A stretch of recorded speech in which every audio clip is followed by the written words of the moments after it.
जय हिंद दोस्तों। Welcome to AP academy.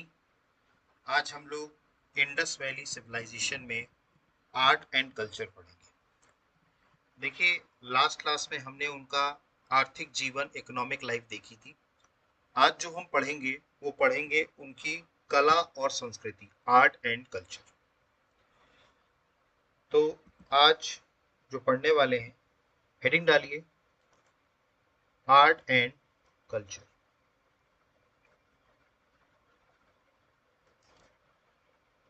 Of Indus valley civilization, Sindhu घाटी सभ्यता की कला और संस्कृति। हिंदी वाले लिख लें, सिंधु घाटी सभ्यता की कला और संस्कृति। देखिए, सबसे पहले हम इनकी कला और संस्कृति पढ़ें, उसके पहले हमें यह जानना होगा कि ये कला और संस्कृति होती क्या है। सबसे पहले हम बात करेंगे कला की, आर्ट। आर्ट क्या होता है? आपने कई बार सुना होगा, कुछ लोग बहुत अच्छा गाना गाते हैं, मतलब सिंगिंग बहुत अच्छी करते हैं, वो एक आर्ट माना जाता है। कुछ लोग डांस जो है, नृत्य बहुत अच्छा करते हैं, उसको भी आर्ट माना जाता है। इसके अलावा जो स्पोर्ट्स पर्सन होते हैं, जो खेल के खिलाड़ी होते हैं, वो इतना अच्छा खेलते हैं, उसको भी आर्ट माना जाता है। हमारे जो फिल्मी सितारे हैं, जो एक्टर एक्ट्रेसेस हैं, उनको भी एक आर्टिस्ट माना जाता है कि वो एक बहुत अच्छा आर्ट है, कला है उनके अंदर। तो ये कला है क्या एक्चुअली में, हमें पहले ये समझना है। देखिए, जब भी कभी कोई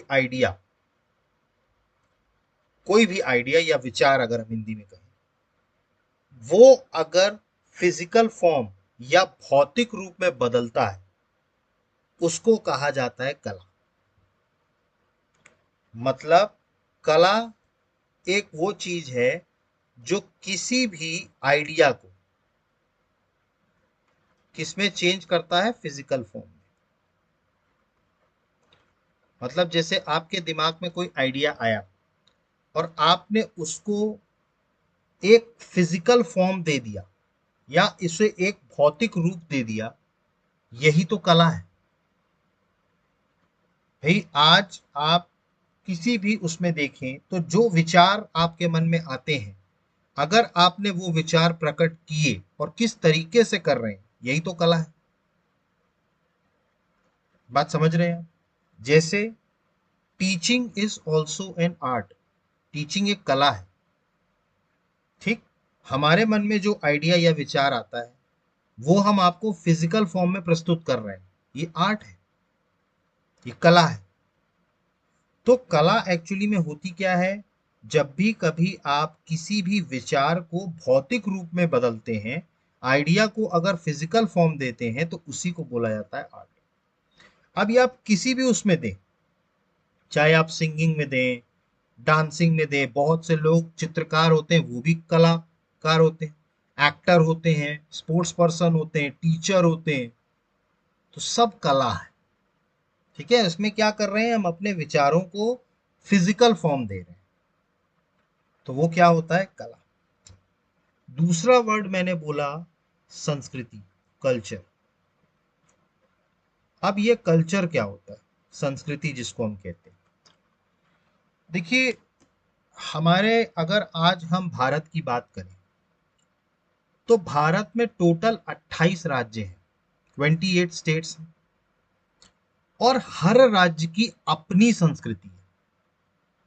आप देखें, दो राज्यों की अगर हम बात करें, हम बात करते हैं उत्तर प्रदेश और राजस्थान की, एग्जाम्पल के तौर पर। उत्तर प्रदेश में आप लोगों को देखते होंगे, लोगों का रहने का तरीका, उनका खाना खाने का तरीका, उनका कपड़े पहनने का तरीका अलग होगा। वही जब आप राजस्थान जाएंगे, तो वहां पर लोगों के कपड़े पहनने का, खाने खाने का और रहने का तरीका अलग होगा, आपको डिफरेंस दिखेगा। India is a very diversify country, बहुत ज्यादा डाइवर्सिटी इंडिया में। आप नॉर्थ ईस्ट के राज्यों में चले जाइए, वहां आपको अलग संस्कृति देखने को मिलेगी। वहां पर उनकी फूडिंग हैबिट अलग होगी, उनका पहनने कपड़े पहनने का तरीका अलग होगा। आप साउथ इंडिया में चले जाइए, दक्षिण भारत में, वहां पर लोगों का रहने का तरीका, खाने का, कपड़े पहनने का, अब तो भाषा भी इंपॉर्टेंट आ जाता है, कल्चर का पार्ट आ जाता है, भाषा, वो कैसी बोली बोलते हैं। तो ये उनकी संस्कृति। ठीक। ऐसे ही आप बंगाल जाएंगे तो वहां उनकी संस्कृति है, गुजरात जाएंगे उनकी है, महाराष्ट्र जाएंगे उनकी संस्कृति है। तो ऐसे ही हर राज्य की अपनी एक संस्कृति होती है। तो ये संस्कृति एक्चुअली में होती क्या है? देखिए, मैंने जैसा आपको बताया, हर राज्य का एक पर्टिकुलर एरिया है। भाई आज जैसे हम बात करें, मध्य प्रदेश का कुछ एरिया होगा, उत्तर प्रदेश का कुछ एरिया होगा, महाराष्ट्र का कुछ एरिया होगा, क्षेत्रफल जिसे हम कहते हैं।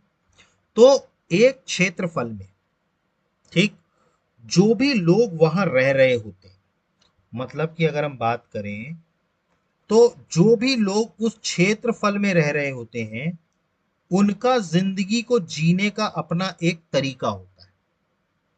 भाई जो वो जिंदगी जी रहे हैं, जैसे अगर हम बात करें, हम आज मध्य प्रदेश में हैं, ठीक है, तो हमारी यहाँ पर जिंदगी जीने का एक तरीका है। ठीक। तो जो पर्टिकुलर एक एरिया में लोग रहते हैं, उनका जो वे ऑफ लिविंग है, मतलब उनका जीने का तरीका जो है, उसी को उस एरिया की क्या बोल दिया जाता है?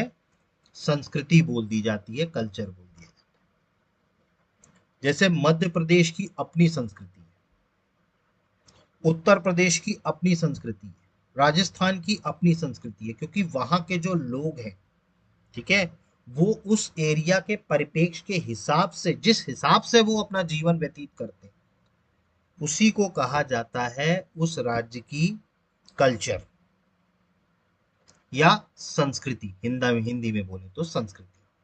बात समझ में आ रही है आपको? अब देखिए, ये वे ऑफ लिविंग में क्या क्या आता है। सबसे पहला आता है उनकी फूडिंग हैबिट, खाना खाना।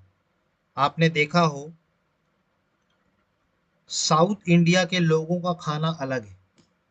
वहां पर इडली, डोसा, उत्पम, ठीक, पोंगल राइस, ठीक, उनका खाना अलग है। आप वही उत्तर भारत में आइए, यहाँ आपको रोटियां ज्यादा मिलेंगी। पंजाब में चले जाइए, वहां लोग रोटी ही खाते हैं। गुजरात चले जाइए तो आपको ढोकला मिलेगा। गुजरात में ढोकला, गाठिया, फाफड़ा, जलेबी, ये गुजरात का ट्रेडिशन। ऐसे ही आप मध्य प्रदेश में आ जाइए तो पोहा, मध्य प्रदेश का पोहा पूरे देश में फेमस है। उत्तर प्रदेश में चले जाएंगे तो आपको वहाँ कचौड़ी, इमरती, जलेबी, ये मिलता है। तो हर राज्य का अपना अपना एक खाने का उनका हैबिट है। ठीक है। तो ये जो फूडिंग हैबिट है, ये भी वे ऑफ लिविंग में ही आता है। ठीक है। इसके अलावा बात करें तो हर राज्य में, भाई जाहिर सी बात है, हर राज्य में लोग गाना गाते हैं अपने तरीके से। ठीक। अभी हम फोक सॉन्ग, फोक डांस पढ़ेंगे मध्य प्रदेश का, तो बहुत से मध्य प्रदेश के गायन है। ठीक है। इसके अलावा लोग नाचते हैं, वो भी वे ऑफ लिविंग है, किस तरीके से नाच रहे हैं, किस तरीके से खाना खा रहे हैं। इसके अलावा उनका कपड़ा पहनने का तरीका कैसा है, आप देखिए, जो है क्लोथिंग हैबिट्स अलग अलग है। अब साउथ इंडिया में चले जाइए तो आपको धोती कुर्ता मिलेगा। आप साउथ इंडिया में चले जाइए तो वो लोग धोती और कुर्ता पहनते हैं, सफेद धोती और कुर्ता।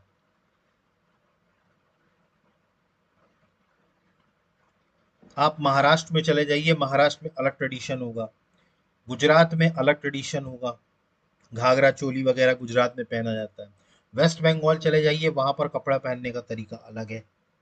तो मैं क्या बताना चाह रहा हूं कि जो संस्कृति होती है, वो उन उस पर्टिकुलर एरिया में जो लोग रह रहे हैं, और वो जिस तरीके का जीवन व्यापन कर रहे हैं, इस आधार पर तय किया जाता है कि उस पर्टिकुलर एरिया की अपनी एक संस्कृति है।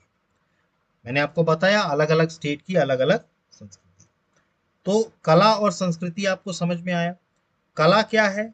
किसी भी विचार को भौतिक रूप देना, ये कला होती है। और एक पर्टिकुलर एरिया में अगर कुछ लोग रह रहे हैं तो वो किस तरीके से रह रहे हैं, उनका वे ऑफ लिविंग कैसा है, वो कैसा खाना खाते हैं, कैसा पहनते हैं, कैसा गाना गाते हैं, कैसा डांस करते हैं, ये उनकी क्या बताता है, संस्कृति बताता है, कल्चर।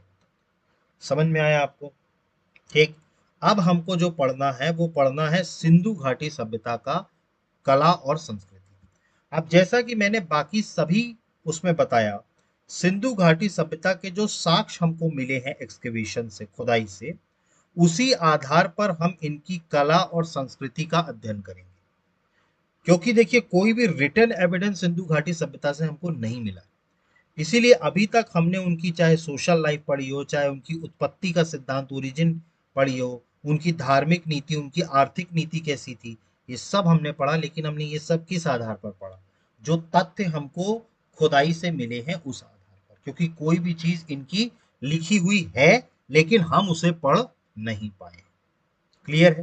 तो इनका आर्ट एंड कल्चर, कला और संस्कृति जो है वो भी हम कुछ पॉइंट्स में पढ़ेंगे। ठीक है, कई सारे इसके पॉइंट्स हैं।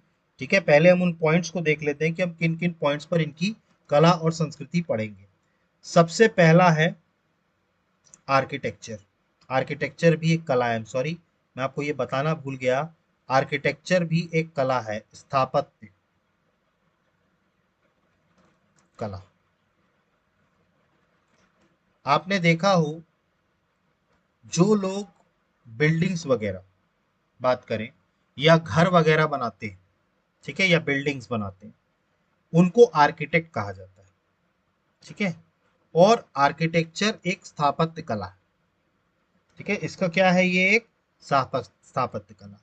तो हम यहाँ पर देखेंगे सिंधु घाटी सभ्यता से हमको ऐसे कौन से चीजें मिल गई हैं जिस आधार पर हम ये कह सकते हैं कि इनके अंदर स्थापत्य कला, ठीक है, स्थापत्य कला इनके अंदर थी। ठीक, तो सबसे पहले हम पढ़ेंगे आर्किटेक्चर, स्थापत्य कला। देखिए यहां से अगर हम खुदाई करें, खुदाई की थी आपने जब वेरियस वेरियस साइट्स पढ़ी थी, तो यहां से बहुत सारे बड़े बड़े कंस्ट्रक्शंस हमको मिल रहे थे। जैसे याद करिए हमको ग्रेनरी मिली थी, अन्नागार मिला था, जहां पर हम अनाज, जहां पे ये लोग अनाज रख रहे थे, हमको ग्रेनरी मिली। इसके अलावा बात करें तो हमको ऑडिटोरियम भी मिला था, सभागृह, ऑडिटोरियम भी मिला यहाँ से। फिर हमको यहाँ से घर भी मिले। भाई ये एक मंजिला, दो मंजिला मकान जो थे सिंधु घाटी सभ्यता में, वो लोग हमको मकान भी मिले। इसके अलावा हमको ग्रेट बाथ मिला मोहनजोदाड़ो से, मैंने आपको बताया था बृहद स्नानागार, ग्रेट बाथ।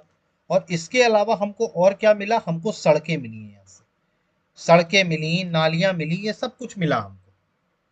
ठीक, तो ये जो अन्नागार मिल रहा है, सभागार मिल रहा है, घर मिल रहे हैं, या ग्रेट बात की बात करें या रोड्स की बात करें, ये मिल रहा है, इससे क्या पता चल रहा है कि स्थापत्य कला सिंधु घाटी सभ्यता में थी। तभी तो ये सब चीजें बनाई ना। अगर आर्किटेक्चर इनको ना पता होता, स्थापत्य कला ना पता होता, तो क्या ये इतनी सारी चीजें बना पाते? क्या ये घर बना पाते? क्या ये ग्रीनरी बना पाते? क्या ये ग्रेट बाथ या बृहद स्नानागार बना पाते? सड़कें बना पाते? क्या नहीं बना सकते। तो इससे, ये तथ्यों से, ये एक्सकेवेशन में इन तथ्यों के मिलने से ये साबित होता है कि ये लोग स्थापत्य कला जानते थे, आर्किटेक्चर ये करते थे। ठीक, तो समझ में आया आपको? सबसे पहला पॉइंट आर्किटेक्चर। ठीक, और इसमें एक पॉइंट और नोट करके लिखिएगा, आप इसको नोट करके लिखिएगा स्टार लगा करके। यहाँ पर जितनी भी बिल्डिंग्स बनती थी, मतलब कि जितनी भी यहाँ पर इमारतें, चाहे तो ये आप ग्रीनरी ले लीजिए, ऑडिटोरियम ले लीजिए, घर ले लीजिए, ये सब जितनी भी बिल्डिंग्स या जितनी भी वो हैं, ठीक है, इमारतें हैं, ये सब बेक्ड ब्रिक्स की बनती थी, पकी हुई ईंटों की बनती थी। ये पॉइंट याद रखिएगा। किसकी बनती थी? पकी हुई ईंटों की। ये सब जितनी भी स्थापत्य कला की चीजें हैं वो सब बना करती थी पकी ईंटों। ठीक है, और इनकी ईंट का, जो इनकी ईंट हुआ करती थी, इसका एक क्रॉस सेक्शन भी हुआ करता था, एक पर्टिकुलर इसका वॉल्यूम भी हुआ करता था। मतलब ये, मतलब मिट्टी जो ईंट थी, ठीक है, इसका एक वो भी बना हुआ था डेफिनेट रेशियो। ठीक है, अगर हम इसकी ईंट की बात करें तो इनकी लेंथ विड्थ और हाइट, ठीक है, इनकी जो ईंट थी उसकी लेंथ, विड्थ और हाइट का रेशियो था 4:2:1। याद रखिएगा, ये बहुत इंपॉर्टेंट पॉइंट है। मतलब इनकी जो ईंट हुआ करती थी उनका लेंथ, लंबाई थी 4, ठीक, चौड़ाई थी 2 और ऊंचाई थी 1। ठीक है, लेंथ, विड्थ और हाइट कितना था? 4:2:1।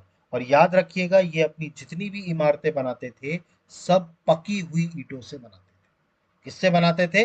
पकी हुई ईंटों से। ठीक, तो इनका स्थापत्य कला आपको समझ में आया। ठीक, अगला पॉइंट लिखिए, ये था इनका आर्किटेक्चर। अगला पॉइंट लिखिए, स्कल्पचर आर्ट। हिंदी में बोलेंगे मूर्ति कला।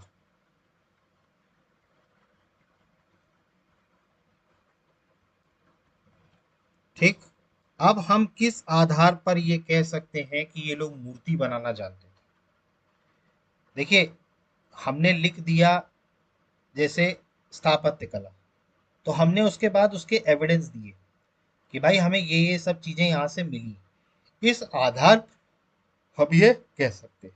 ऐसे ही स्कल्पचर आर्ट मतलब मूर्ति कला। तो यहाँ से क्या ऐसे तथ्य या साक्ष्य मिल रहे हैं जिस आधार पर हम ये कह सकते हैं कि ये लोग मूर्ति बनाना जानते थे? ठीक, तो याद करिए, हम लोगों को एक्सकेवेशन से, याद करिए, मोइनजुदाड़ो, ठीक है, मोइनजुदाड़ो से हमको दो स्टैच्यू मिल रहे थे। ठीक है, एक था ब्रोंज एज डांसिंग गर्ल, मूर्ति तो थी वो। ब्रॉन्ज एज डांसिंग गर्ल जो है वो क्या थी? मूर्ति थी, नर्तकी की मूर्ति थी।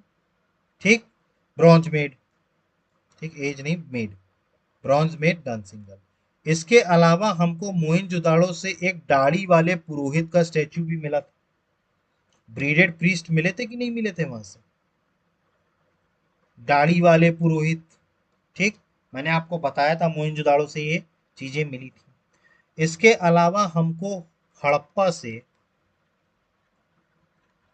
एक तांबे की इक्का गाड़ी मिली, कॉपर एस कार्ड, तांबे की इक्का गाड़ी। ठीक, इसके अलावा अगर हम बात करें तो दायमाबाद से हमको एक, दायमाबाद, यहां से हमको एक ब्रॉन्ज मेड चैरियोट मिला है, रथ। ठीक है, तो कांसे का बना हुआ रथ मिला। तो ये सारे जो एविडेंस हमको मिले, ठीक, तो ये सारे जो एविडेंस हमको मिले हैं, इससे क्या साबित होता है कि ये लोग मूर्ति कला जानते थे, इनके अंदर स्कल्पचर आर्ट था। देखिए, अगर मूर्ति कला नहीं जानते तो एक्सकेवेशन से मूर्तियां कैसे निकली?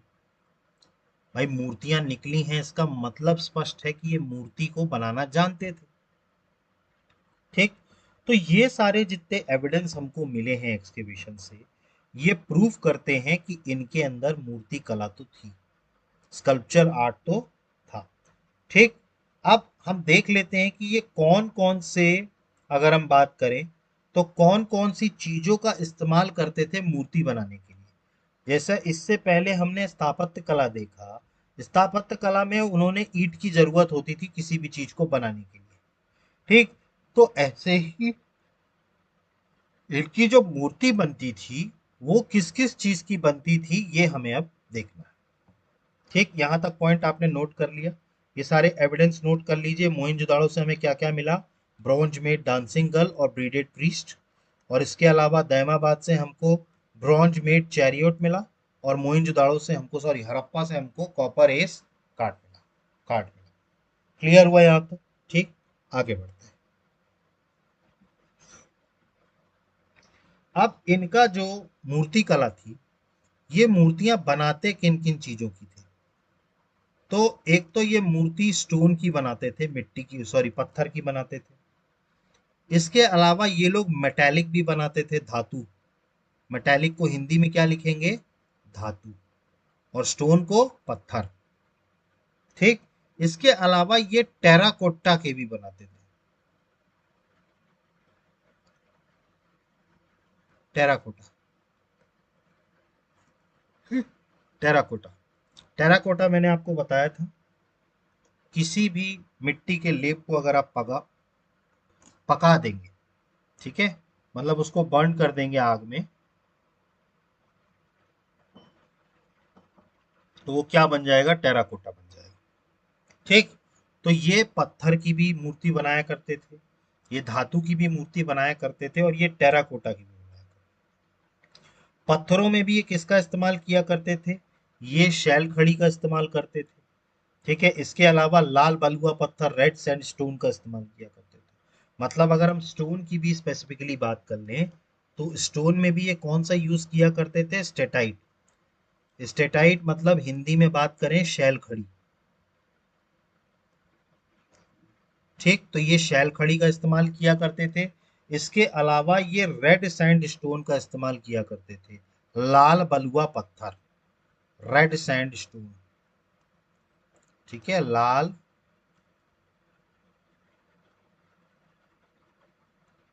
बलुआ पत्थर। ठीक। तो लाल बलुआ पत्थर, रेड सैंडस्टोन का इस्तेमाल किया करते थे। इसके अलावा मेटल में बात करें, तो ये मेटल में किस किस चीज का इस्तेमाल किया करते थे, तो ये इस्तेमाल किया करते थे ब्रोंज का। ब्रोंज मतलब कांसा, हिंदी में क्या लिखेंगे इसको, कांसा। ठीक है। इसके अलावा ये कॉपर का इस्तेमाल किया करते थे। ठीक है। कॉपर को हिंदी में क्या लिखेंगे, तांबा।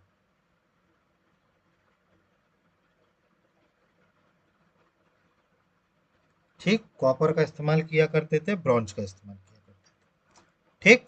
तो ये स्टोन का इस्तेमाल किया करते थे। ठीक। इसके अलावा अगर हम बात करें, तो ये मेटल का इस्तेमाल किया करते थे, ब्रॉन्ज।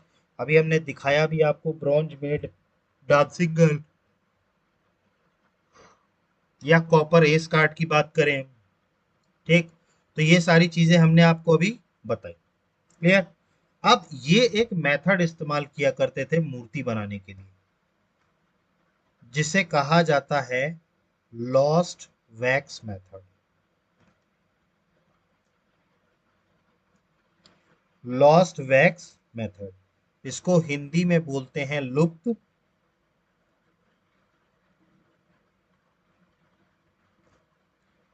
मोमिये, लुप्त मोमिये विधि। तो लुप्त मोमिये विधि, लॉस्ट वैक्स मेथड। ठीक है, ये इसका इस्तेमाल किया करते हैं। अब मैं आपको समझाता हूं ये लॉस्ट वैक्स मेथड होता क्या है। देखिए, वैक्स आप जानते हैं मोम होता है। ठीक। अगर इनको कोई भी मूर्ति बनानी होती थी, तो सबसे पहले ये मोम की मूर्ति बनाते थे। यहां मैं बना रहा हूं, जैसे मान लीजिए इनको ये कोई मूर्ति बनानी है। ठीक है, एग्जाम्पल के तौर पर बता रहा हूं। ठीक। तो ये क्या करते थे, सबसे पहले तो इसको मोम का बना लेते थे। ये मोम का बना लिया। अब मोम का बनाने के बाद इसके चारों तरफ ये क्या करते थे, मिट्टी का लेप लगा देते थे। मतलब कि इसके चारों तरफ, ठीक है, जितनी तरफ भी इसको बनाना होता था, क्या करते थे, इसकी तरफ मिट्टी का लेप लगा देते थे। ठीक। अब मिट्टी का लेप आपने लगा दिया और पूरा इंटैक्ट कर दिया।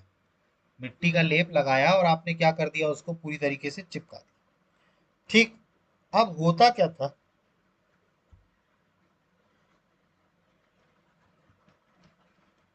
इसमें क्या करते थे, होल कर देते थे। क्या कर देते थे, एक होल कर देते थे, और फिर क्या करते थे, इसको आग की भट्टी में रख देते थे। बात समझ रहे हैं, आग की भट्टी में क्या करते थे, रख देते थे। अब जैसे ही आग लगेगी, जाहिर सी बात है अंदर की मोम पिघल जाएगी, मिट्टी नहीं पिघलेगी। ठीक है, लेकिन मोम जो है अंदर की वो पिघल जाएगी। ठीक। अब जाहिर सी बात है, मोम जब पिघलेगी तो वो क्या होगी, यहां से बाहर निकल जाएगी इस छेद से, और अंदर एक आकार बन जाएगा उसी मूर्ति के टाइप का, जैसी मोम की मूर्ति बनाई थी। ठीक। क्योंकि मोम क्या कर देगी, उतनी जगह को खाली कर देगी, तो वो क्या बन गया, एक सांचा बन गया। एक तरीके से कहा जाए टिपिकल भाषा में, तो वो एक सांचा बन गया। ठीक। अब इसमें क्या करते हैं, सांचे से क्या करते हैं, ऊपर से, ठीक है, वहीं से हम क्या डालेंगे, ब्रॉन्ज, पिघला हुआ। पिघला हुआ क्या डालेंगे, कांसा।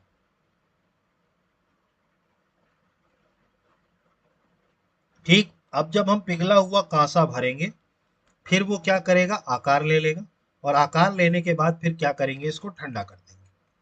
ठीक, और जब ठंडा कर देंगे, पूरी तरीके से वो ठंडी हो जाएगी, उसके बाद ये जो मिट्टी का लेप आगे लगाया था इसको तोड़ देंगे, और अंदर से क्या निकल जाएगी, एक ब्रॉन्ज की मूर्ति। समझ में आया आपको, ये एक कांसे की मूर्ति। ये था लॉस्ट वैक्स मेथड।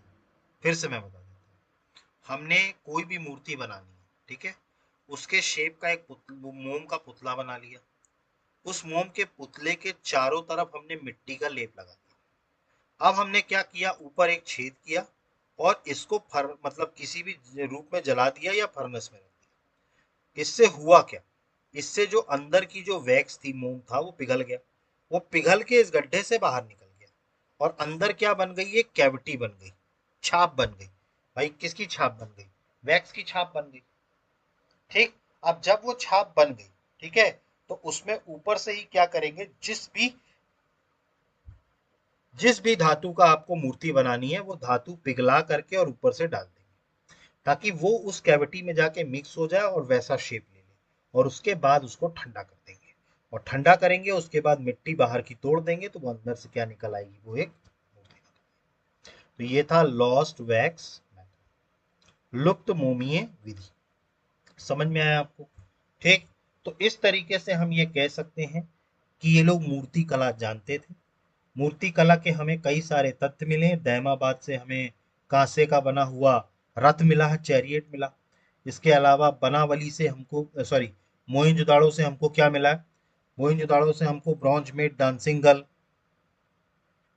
ठीक, इसके अलावा ब्रीडेड प्रीस्ट, ठीक है, दाढ़ी वाले पुरोहित। और इसके अलावा अगर हम बात करें तो हड़प्पा से हमको एक तांबे की इक्का गाड़ी मिली है।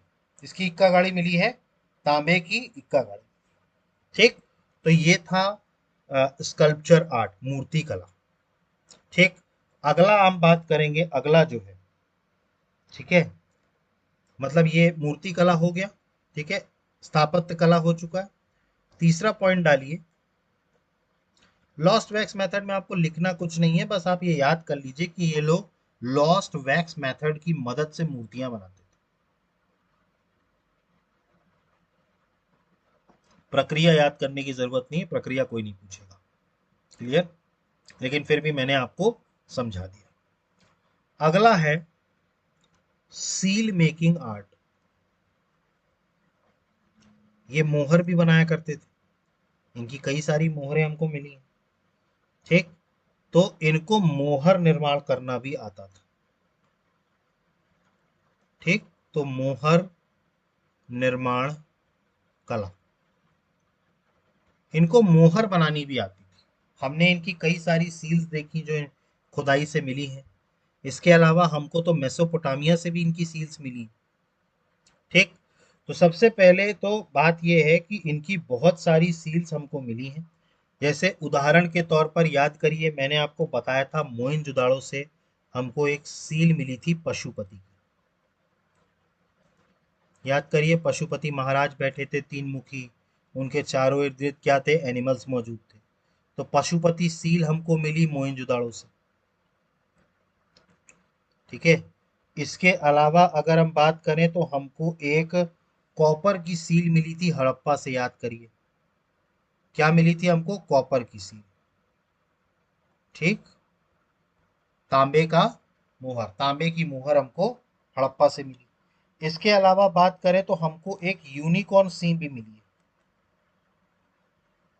ठीक, ये भी कहाँ से मिली है हमको, हड़प्पा से। ठीक, तो हमको हड़प्पा से दो सीलें मिली, एक तो यूनिकॉर्न सील और दूसरा कॉपर सील। और पशुपति सील हमको कहाँ से मिली, मोहनजोदाड़ो से। ठीक, अब इनकी जो सील हुआ करती थी उसके शेप की अगर हम बात करें तो इसका शेप दो तरीके का हुआ करता था। एक हुआ करता था रेक्टेंगुलर, ठीक है, या फिर इनका शेप हुआ करता था स्क्वायर। ठीक है, रेक्टेंगल के शेप का हुआ करता था या स्क्वायर के शेप का। तो ये इनका जो है शेप हुआ करता था, इनकी जो मुहर हुआ करती थी, या तो रेक्टेंगल होता था या फिर स्क्वायर होता था। ठीक। अब हम देख लेते हैं कि ये कौन कौन से मटेरियल्स के बनाया करते थे। भाई ये मोहर बनाते थे तो मोहर भी किसी न किसी मटेरियल की ही तो बनती होगी ना। ठीक। तो जो सबसे ज्यादा सील्स हमको मिली हैं वो किस चीज की बनी हुई थी? स्टेटाइट की। स्टेटाइट मतलब शैल खड़ी।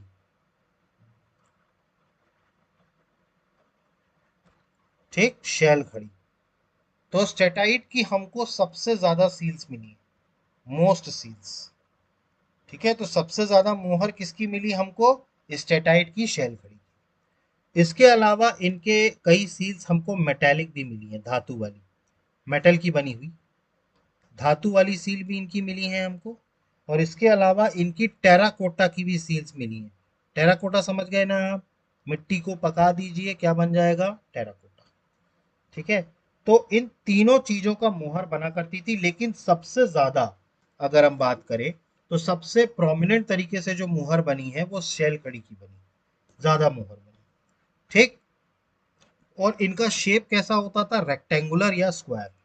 ठीक। और इसके तथ्य हमें कहाँ कहाँ से मिले हैं? तो हमें पशुपति सील मिली मोहनजोदाड़ो से, हमको कॉपर की सील मिली हड़प्पा से, इसके अलावा हमको यूनिकॉर्न सील मिली भी कहाँ से मिली? हड़प्पा से। ठीक। तो इनके अंदर मोहर निर्माण कला थी। ठीक। तो सील मेकिंग आर्ट नोट करके ये पॉइंट्स नोट कर लीजिएगा। ठीक, यहां तक हो गया आपका सबका। ये सारे पॉइंट्स नोट करते चलिएगा, मैं बता रहा हूं आपको बार बार। ठीक है, कॉपी बना लीजिएगा और इस सारे पॉइंट्स को नोट करते चलिए। ठीक। अगला बात करें, अगला जो है वो है पॉटरी मेकिंग आर्ट। ठीक है, देखिए इनके यहां से कई सारे मृदभांड मिले हैं हमें। याद करिए, कई सारे हमको क्या मिले हैं? मृदभांड मिले हैं। इसका मतलब ये लोग मृदभांड बनाना जानते थे।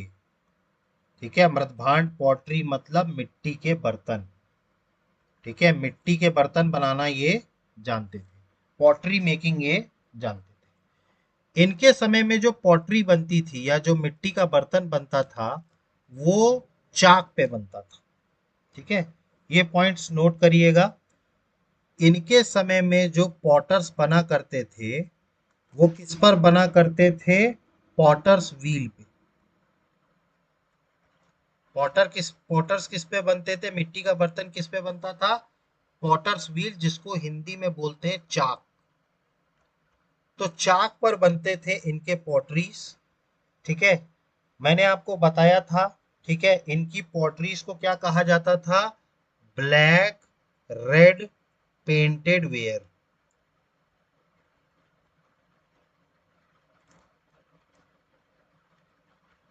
Painted, BRPW।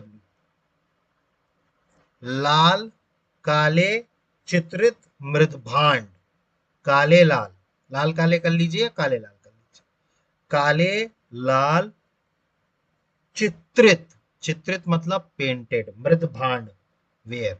ठीक, इसको हिंदी में भी आप नोट कर सकते हैं, काले लाल चित्रित मृदभांड, मृदभांड। ठीक है, तो काले लाल चित्रित मृदभांड।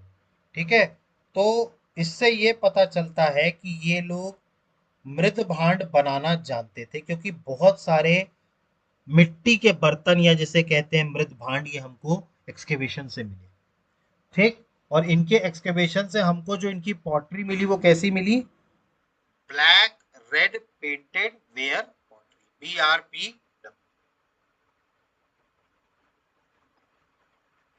क्लियर है ये?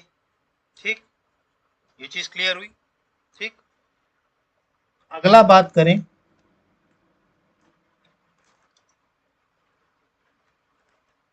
Bead making art. ये सब बता रहा हूं, ये सब इनकी कला है। ठीक है। बीड मेकिंग आर्ट मतलब है मन का निर्माण कार्य, मन का निर्माण कला।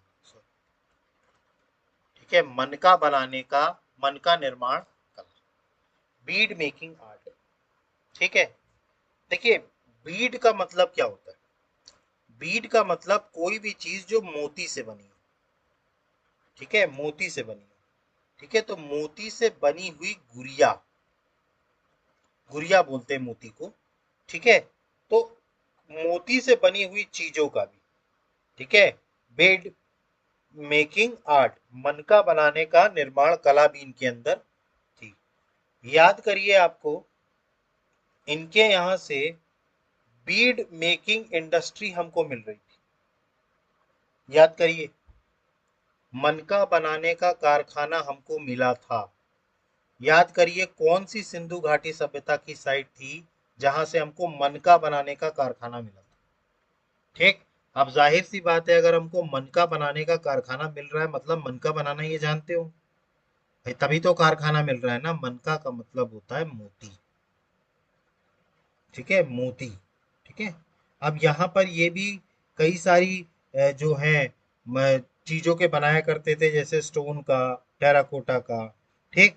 और हमें याद रखिएगा, इनका जो बीड मेकिंग होता था, मतलब इनका जो बना करता था, इसका शेप जो हुआ करता था, आकार जिसे हम कहें, तो ये हुआ करता था सिलेंड्रिकल। ठीक है, शेप कैसा हुआ करता था? सिलेंड्रिकल, जिसको बेलनाकार भी कहते हैं। हिंदी में क्या बोलते हैं इसको?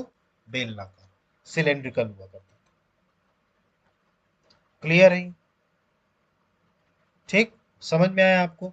तो मन का बनाने का कारखाना, ठीक है, हमको कहाँ से मिला था?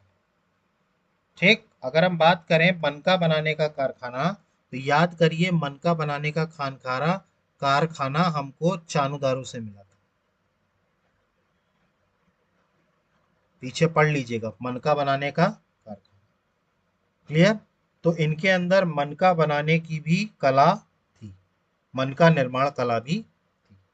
इसका आधार सिर्फ इतना है कि हमको मन का निर्माण का, मन का बनाने का कारखाना हमको चानुदारो से मिला। इससे पता चलता है कि ये लोग मन का बनाना जानते थे। ठीक। अगला बात करते हैं आर्ट एंड कल्चर में इनका स्क्रिप्ट, लिपि। ठीक है, स्क्रिप्ट का मतलब हिंदी में होता है लिपि। ठीक। ठीक। मैंने आपको बताया था, ये जो स्क्रिप्ट है या लिपि जिसे कहा जाता है हिंदी में, ये क्या होती है? मैंने आपको बताया था फर्स्ट क्लास में, याद करिएगा। स्क्रिप्ट बेसिकली होती क्या है कि जो हम बोलते हैं, ठीक है, या जिस भाषा में हम बोल रहे हैं, अगर हम उसमें कुछ कमांड्स का इस्तेमाल करके अगर हम उसको लिख पा रहे हैं, तो इसको लिपि कहा जाता है। जैसे आज मैं ये आपके सामने स्क्रिप्ट लिख पा रहा हूँ ना। ठीक। कैसे लिख पा रहा हूँ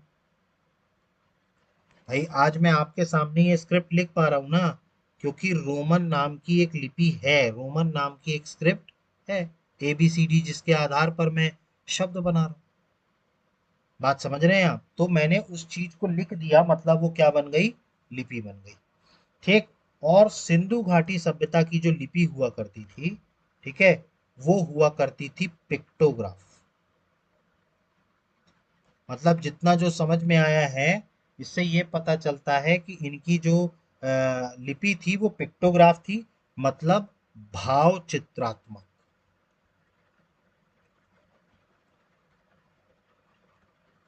भाव चित्रात्मक, पिक्टोग्राफ। ठीक। देखिए, इनका बेसिकली होता क्या था, पिक्टोग्राफ का मतलब या भाव चित्रात्मक का मतलब ये हो जाता है कि ये कोई भी चीज या मैसेज दिया करते थे, तो सिर्फ सेंटेंस बोल करके नहीं दिया करते थे, ये उस चीज का चित्र बनाते थे और चित्र बना करके उसको दिखाने का प्रयास करते थे। इसको कहा जाता है पिक्टोग्राफ या भाव चित्रात्मक। जैसे उदाहरण के तौर पर अगर हम बात करें, तो रामचंद्र जी ने रावण को मारा, रामायण में मारा था रामचंद्र जी ने रावण को। तो हमें अगर ये लिखना होगा तो हम कैसे लिखेंगे? रामचंद्र जी ने रावण को मारा, हिंदी में लिखेंगे देवनागरी। ठीक। लेकिन अगर हमने इसी चीज को एक पिक्चर बनाई, उसमें एक तरफ रामचंद्र जी बना दिए जिनके हाथ में धनुष बाण है, और दूसरी तरफ रावण के 10 सर लगा दिए और रावण को खड़ा कर दिया, इससे क्या पता चल रहा है? इसे चित्र देख करके आप समझ सकते हो कि रामचंद्र जी ने रावण को मारा। ठीक। और इसी को बोलते हैं भाव चित्रात्मक पिक्टोग्राफ। ठीक। मतलब जिसमें आप एक तस्वीर के जरिए अपनी बात कह रहे हो। ठीक है, कोई शब्द का इस्तेमाल आप नहीं कर रहे हो, आप सिर्फ एक तस्वीर दिखा रहे हो और उससे ये मान रहे हो कि सामने वाला उसी आधार पर चीजों को ले। ठीक है, और उस पर वो समझ पाए। ठीक।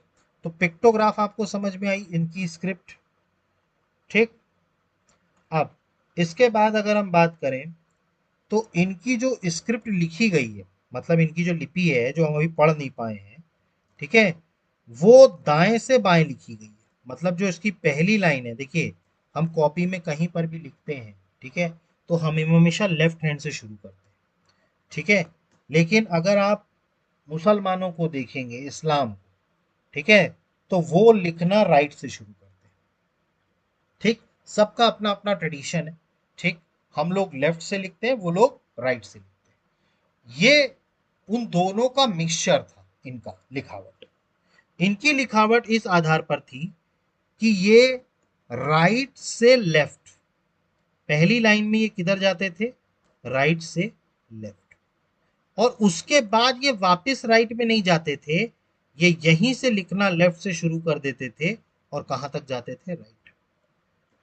मतलब कि ये ऑल्टरनेटिवली अपना साइड चेंज करते थे अपनी लिखावट में। मतलब इनकी पहली लाइन जो थी वो राइट से लेफ्ट आती थी, कायदे से तो उनको फिर से राइट की तरफ जाना चाहिए और वहां से लिखना चाहिए, लेकिन वो ऐसा नहीं करते थे। वो अगर आपने राइट से लेफ्ट भेज दिया तो फिर वो अगली बार जब लिखेंगे अगली लाइन, तो वो लेफ्ट से ही शुरू करके राइट की तरफ जाएंगे। मतलब वो पहले राइट टू लेफ्ट और फिर लेफ्ट टू राइट। ठीक।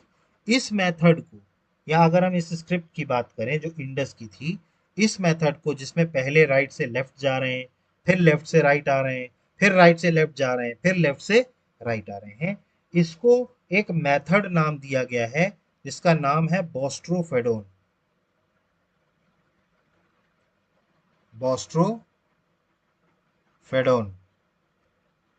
ठीक। तो बोस्ट्रोफेडोन, ठीक है, ये मेथड, ये इस मेथड को कहते हैं जिसमें पहली लाइन आपने क्या लिखी? दाएं से बाएं, और फिर आपने बाएं से लिखना चालू कर दिया और दाएं तरफ गए।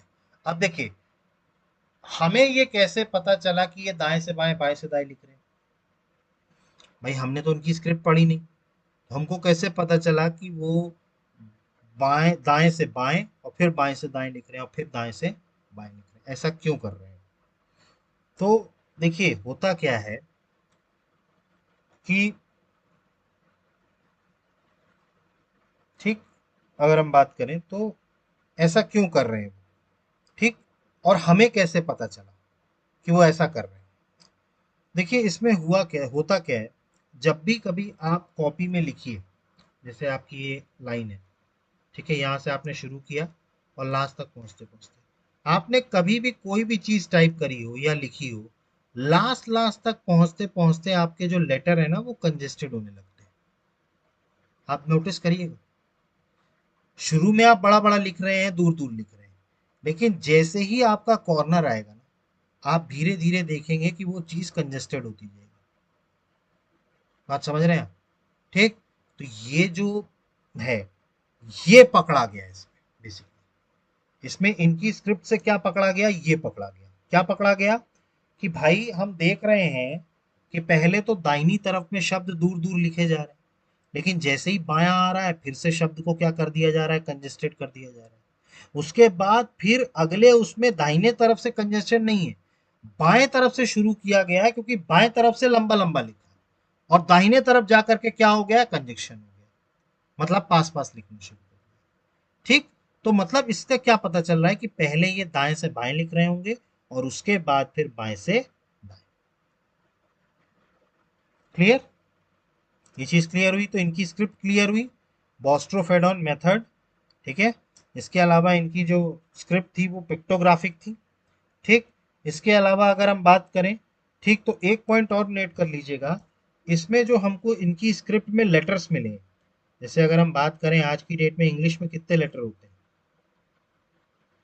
ठीक, इंग्लिश में कितने लेटर होते हैं, इंग्लिश में लेटर होते हैं 26, ए से जेड तक कितने होते हैं, 26। हिंदी में बात करें तो हिंदी में अक्षर कितने होते हैं, ठीक, तो उसमें तकरीबन 56 के आसपास होते हैं, ठीक। इंग्लिश में कितने होते हैं, 26 होते हैं, ठीक। तो यहाँ यहाँ पर जो हमें स्क्रिप्ट मिली है, इसमें जिन लेटर्स का या जिन शब्दों का इस्तेमाल किया गया है, वो तकरीबन 250 से लेकर के 400 के बीच में,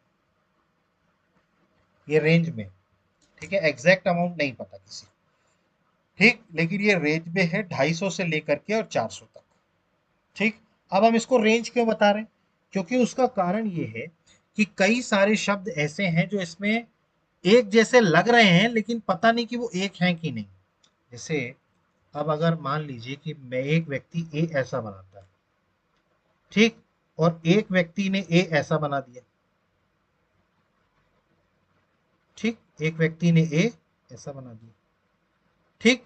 अब दिखने में ये हमें समझ में आ रहा है कि असली ये कौन सा है, लेकिन अगर आप यहाँ से 500 साल बाद या 600 साल बाद इस सभ्यता को देखेंगे, ठीक, तो आप जांच पाएंगे क्या, नहीं जांच पाएंगे, क्योंकि हम इनकी स्क्रिप्ट जानते नहीं है, तो हो सकता है कि बहुत सी बातें डबल बार रिपीट हो।